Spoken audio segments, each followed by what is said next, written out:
Hello guys, আমি Deep and welcome back to my channel Deep exclusive. So এখন আমি এই ভিডিওতে বেশ কয়েকটা লেটেস্ট আপডেটকে নিয়ে কথা বলবো। সো প্রথম আপডেটটা অবশ্যই রেড 2 কে নিয়ে, এবং রেড 2 দিয়ে কিন্তু অজয় দেবগন কিন্তু আবার একটা সিকুয়েল করছে, এবং রেড 2 শুভ মুহূর্ত কিন্তু গতকাল হয়ে গিয়েছে, এবং এটার কিন্তু রিলিজ হবে 2024 মানে এই বছরই 15 নভেম্বর। এবং দেখা যাক, রেড প্রচন্ড সাকসেসফুল একটা প্রজেক্ট ছিল এবং প্রচুর মানুষের কিন্তু ভালোও কিন্তু লেগেছিল। এবারে দেখা যায় রেড 2 রেডকে ছাপিয়ে যায় কিনা, বা রেডের থেকে কতটা ভালোভাবে এটাকে তৈরি করা হয়।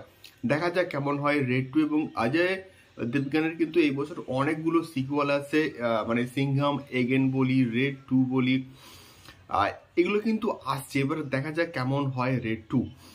দ্বিতীয়ত আমি কথা বলবো টাইগার 3 এর ওটিটি রিলিজকে নিয়ে। আসো টাইগার 3 কিন্তু আজকের ফাইনালে কিন্তু অ্যামাজন প্রাইম ভিডিওতে স্ট্রিমিং হয়ে গিয়েছে। সো গতকাল একটা কিন্তু কনফিউশন ছিল যে আদৌ এটা রিলিজ হবে কিনা ওটিটিতে, বা কবে আসবে। 7th Jan আসার কথা ছিল, বাট আবার কামিং সুন হচ্ছে বলা হচ্ছে। তো আলটিমেটলি আজকের ফাইনালি এটা কিন্তু স্ট্রিমিং হয়ে গিয়েছে অ্যামাজন প্রাইম ভিডিওতে, এবং আমি কিছুটা পোর্শন দেখেও কিন্তু নিয়েছি।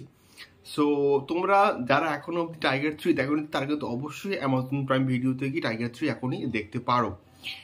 তৃতীয়ত কথা বলবো ভুল ভুলাইয়া 3 কে নিয়ে। সো ভুল ভুলাইয়া 3 কে নিয়ে কন্টিনিউয়াসলি কিন্তু আপডেটস উঠে আসছে। সো এখন যে লেটেস্ট আপডেটটা উঠে আসছে, সো প্রিভিয়াসলি কিন্তু আমি একটা ভিডিওতে আপডেট দিয়েছিলাম যে টাব্বুকে অ্যাপ্রোচ করা হয়েছিল, কিন্তু টাব্বু এই পার্টিকুলার রোলটা কিন্তু অ্যাকসেপ্ট করেনি। সো সেই রোলটা কিন্তু গেছে বিদ্যা বালানের কাছে, এবং বিদ্যা বালান নাকি রাজি আছে এখনো অবধি। এবং বিদ্যা বালান ছাড়াও সারা আলী খানের কাছে কিন্তু একটা ক্যারেক্টার গেছে in the opposite of Kartik Aaryan. এবং এখনো অবধি যা আপডেট, সারা আলী খানের নাকি রোলটা পছন্দ হয়েছে। এবারে দেখা যাক সে করে কিনা। এবং এক্স্যাক্টলি হচ্ছে এটার শুটিং কিন্তু স্টার্ট হওয়ার কথা 2024 মার্চ থেকে। এবারে দেখা যাক, এটার কিন্তু বড় সড়ো একটা করে অ্যানাউন্সমেন্ট আসবে মার্চ মাসের আগে। দেখা যাক কেমন হয় ভুল ভুলাইয়া 3। এবং ভুল ভুলাইয়া 2 যেভাবে সাকসেসফুল হয়েছে, তারপরে কিন্তু মেকার্সরাই ভুল ভুলাইয়া 3টাকে নিয়ে কিন্তু মানে বড় সড়ো করে কিন্তু প্ল্যানিং করছে। দেখা যাক কেমন হয় ভুল ভুলাইয়া 3। এবং সবার লাস্টে কথা বলবো এসআরকে কারণ জোহরের যে আপকামিং প্রজেক্টটাকে নিয়ে। আমি প্রিভিয়াস একটা ভিডিওতে কথা বলেছিলাম সেই প্রজেক্টটাকে নিয়ে। সো এসআরকে এবং করণ জোহর কিন্তু ফিরতে পারে একটা বিগেস্ট অ্যাকশন ফিল্ম দিয়ে।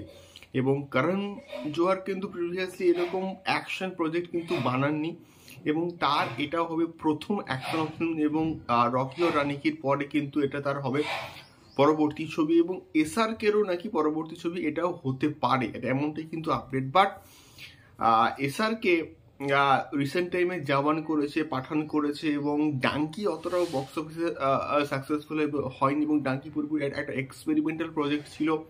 সো বর্তমানে in the sense SRK the king করছে তার মেয়ের সঙ্গে, এবং তার পরবর্তীকালে হয়তো সে এই প্রজেক্টের সঙ্গে অ্যাসোসিয়েটেড হবে বা যুক্ত হতে পারে।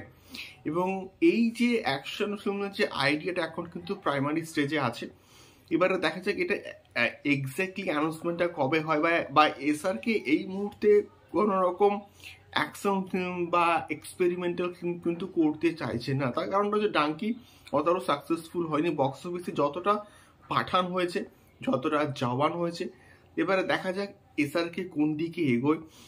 আমি চাই করণ জোহরের সঙ্গে এসআরকে একটা ফিল্ম করুক, কারণ যতবারই এসে এই কম্বিনেশনটা, ততবারই কিন্তু এটা সাকসেসফুল বক্স অফিস কালেকশন কিন্তু দিয়েছে। এবারে দেখা যাক এবারে কি হয়। সো এই কটার ছোট মেনলি আপডেট।